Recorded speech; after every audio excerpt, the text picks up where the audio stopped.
Class 10th का maths का chapter number 12 जिसका नाम है एरिया रिलेटेड टू सर्कल्स, इस चैप्टर की एक्सरसाइज 12.3 के क्वेश्चन नंबर 16 को डिस्कस करते हैं। नेक्स्ट क्वेश्चन पे आते हैं। एक्सरसाइज 12.3 का क्वेश्चन नंबर 16 सॉल्व करते हैं। Calculate the area of the designed region in common between the two quadrants of circles of radius 8 centimetre each. देखो ये वाली फिगर हमें क्वेश्चन में दे रखी है और यहाँ पे ये वाला जो पोर्शन है ना जिसको शेड किया हुआ है, इस शेडेड रीजन का एरिया आपने कैलकुलेट करना है। अब पहले आपको ये समझना पड़ेगा कि ये वाली फिगर बनी कैसे है।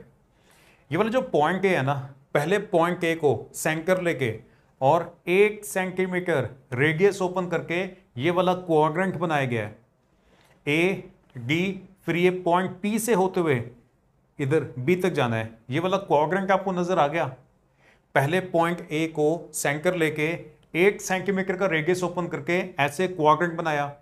उसके बाद ये वाला जो पॉइंट सी है ना, पॉइंट सी को सेंटर लेके सी से डी तक, ये भी 1 सेंटीमीटर ही है, 1 सेंटीमीटर ओपन करके ये फिर ऐसे दूसरा क्वाड्रेंट बनाया है।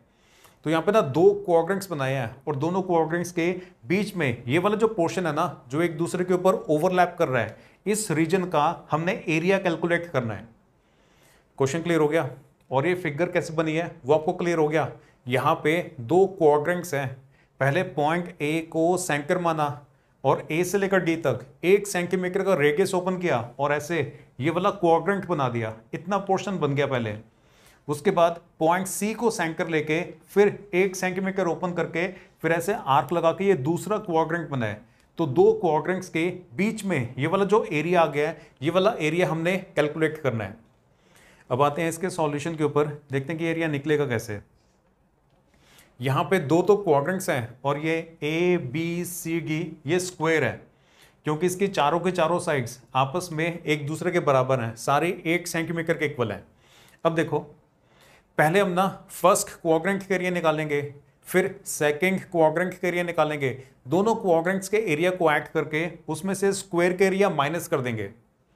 2 क्वाड्रेंट्स के एरिया को आपने ऐड करना है और उसमें से ये ए बी सी डी ये वाला जो स्क्वायर है ना, स्क्वायर के एरिया को माइनस कर देना है। ऐसा करने से आपके पास ये जो बीच वाला पोर्शन है, ये जो बीच वाला शेडेड रीजन है जो ऐसे पत्ते की शेप के अंदर है, उसका एरिया आपके पास आ जाएगा। क्लियर हुआ? दोबारा से दोनों क्वाड्रेंट्स का एरिया आपने निकालना है, दोनों क्वाड्रेंट्स के एरिया को ऐड कर देना है और उसमें से स्क्वायर के एरिया माइनस कर देना है। ऐसा करने से शेडेड रीजन का एरिया निकलाएगा। और इस तरह से इस क्वेश्चन को सॉल्व करना सबसे ज्यादा आसान तरीका है इस क्वेश्चन को सॉल्व करने का। अब आप समझो ये होगा कैसे। तो area of shaded region is equal to area of first quadrant plus area of second quadrant minus area of square. जब आप पहले वाले क्वाड्रेंट का एरिया निकालोगे, एक बार कॉन्सेप्ट को दोबारा समझ लो। जो फर्स्ट क्वाड्रेंट है ना वो ये है ए बी पी डी, नजर आ गया? ए बी ये पॉइंट पी से होते हुए डी तक जाना है। जब आप इस क्वाड्रेंट का एरिया निकालोगे तो इसके अंदर ये जो शेडेड रीजन है वो वाला एरिया तो आ ही रहा है, साथ में इस शेडेड रीजन के नीचे वाला ये वाला जो एरिया है वो भी आ रहा है। तो जब आप पहले वाले क्वाड्रेंट का एरिया निकालोगे तो उसके अंदर ये शेडेड रीजन का एरिया आ गया और इसके नीचे वाला एरिया भी आ गया। फिर जब आप ये दूसरे क्वाड्रेंट का एरिया निकालोगे सी डी क्यू बी, ये देखो सी डी फिर ये नीचे क्यू से होते हुए बी तक जाना है। जब आप ये सी डी क्यू बी ये दूसरे क्वाड्रेंट का एरिया निकालोगे ना तो इसमें शेडेड रीजन दोबारा से आ जाएगा और शेडेड रीजन के ऊपर वाला जो पोर्शन है, ये वाला जो पोर्शन है, इसका एरिया भी आ जाएगा। पहले क्वाड्रेंट का जब एरिया निकाला तो उसके अंदर शेडेड रीजन का एरिया आया और उसके नीचे वाला पोर्शन का एरिया भी आ गया। जब ये दूसरे क्वाड्रेंट का एरिया निकाला तो इसके अंदर शेडेड रीजन का एरिया आ गया और साथ में इसके ऊपर वाला जो एरिया था वो भी आ गया। शेडेड रीजन तो 2 बार आ गया ना, ये नीचे वाला और ऊपर वाला एरिया एक बार आ रहा है, लेकिन जो शेडेड रीजन है वो 2 बार आ चुका है। जब आप ये जो लास्ट स्टेप है ना एरिया ऑफ स्क्वायर, जब ये माइनस करते हो, जब ये माइनस करते हो तो ये नीचे वाला एरिया माइनस हो जाता है, ऊपर वाला एरिया शेडेड रीजन का ऊपर वाला एरिया भी माइनस हो जाता है। और ये शेडेड रीजन 2 बार आया था उसमें से 1 बार माइनस हो जाता है, तो 1 बार का जो शेडेड रीजन है वो रह जाता है। स्क्वायर के अंदर ये तीनों आ रहे हैं ना, शेडिंग रीजन भी आ रहा है, उसके नीचे वाला एरिया भी आ रहा है, उसके ऊपर वाला एरिया भी आ रहा है। तो एक एक बार सारे एरियाज माइनस हो जाते हैं, क्योंकि ये बीच वाला पोर्शन 2 बार आ चुका था, तो एक बार माइनस हो जाता है, तो एक बार का एरिया रह जाता है, तो हमारे पास शेडिंग रीजन का एरिया निकल आएगा। क्लियर हुआ? पहले फर्स्ट क्वाड्रेंट का एरिया निकालोगे, फिर दूसरे क्वाड्रेंट का एरिया निकालोगे, इन दोनों के एरिया को ऐड करोगे और उसमें से स्क्वायर का एरिया आप माइनस कर दोगे। कैलकुलेशन तो इसकी बहुत ज़्यादा आसान है। आपको ये जो फर्स्ट लाइन जो लिखी हुई है ना, यही इसी के अंदर ही सारा कॉन्सेप्ट है, ये आपको अच्छे से समझ में आने चाहिए। फिर कैलकुलेशन तो सिंपल सी कैलकुलेशन है, ये आपका 256/7 आंसर भी आ गया, 3 स्टेप में ही आंसर आ जाएगा। कॉन्सेप्ट आपको समझ में आ गया। ये जो बीच वाला पत्ता है उसका एरिया कैसे निकालोगे, क्लियर हुआ? पहले पॉइंट ए को, कॉन्सेप्ट एक बार दोबारा एक्सप्लेन कर देता हूँ। पहले पॉइंट ए को सेंटर लेके ये 1 सेंटीमीटर ओपन करके ये क्वाड्रेंट बनाया था, तो ये पहले वाला क्वाड्रेंट है। फिर पॉइंट सी को सेंटर मान के सी से डी तक रेडियस ओपन करके ये दूसरा क्वाड्रेंट बनाया था। 2 क्वाड्रेंट्स बने हुए हैं यहाँ पे। फर्स्ट वाले क्वाड्रेंट का जब आप एरिया निकालोगे तो उसके अंदर शेडिंग रीजन का एरिया आएगा और उसके नीचे वाला एरिया भी आ जाएगा। जब आप दूसरे क्वाड्रेंट का एरिया निकालोगे तो उसके अंदर शेडिंग रीजन का एरिया और इसके ऊपर वाला जो एरिया है वो भी आ जाएगा।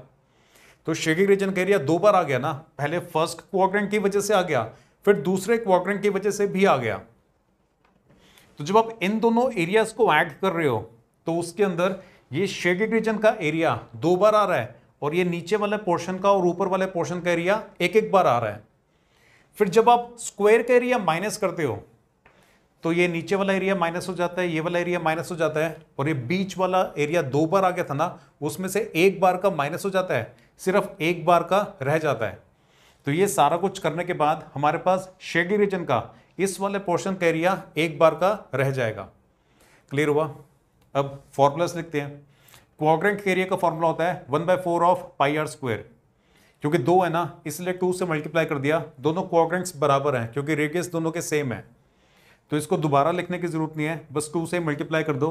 और स्क्वायर के एरिया का फॉर्मूला होता है ए स्क्वायर, बस आगे वैल्यूज पुट करनी है। ये 1/4 को 2 से मल्टीप्लाई करेंगे ना, तो 2 से डिवाइड करने की वजह से 1/2 रह जाता है। पाई की वैल्यू 22/7 और रेडियस 1 है, स्क्वायर है तो आपने भी स्क्वायर लगाना है, और स्क्वायर की जो साइड है वो भी 1 ही है, तो ये ए की जगह पे भी आपने 8 पुट करना है। देखो 8 का स्क्वायर यहाँ पर भी है, यहाँ पर भी है, तो आप कॉमन ले लो।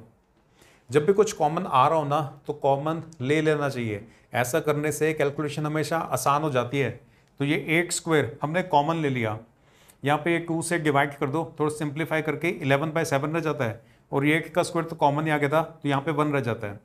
1 का स्क्वायर होता है 64, यहाँ पे आप एलसीएम ले लो, एलसीएम लेके ये बन जाएगा 11 - 7 4 होता है, 4 से 64 को मल्टीप्लाई करोगे 256 आ जाता है। डिनोमिनेटर में 7 है, वो 7 एज इट इज रहेगा, तो 256/7 दिस इज द आंसर। और पूरी कैलकुलेशन हो जाने के बाद लास्ट में यूनिट जरूर लगाना है, सेंटीमीटर स्क्वायर। तो कैलकुलेशन तो बहुत आसान है, बस आपको ये वाला कॉन्सेप्ट क्लियर होना चाहिए।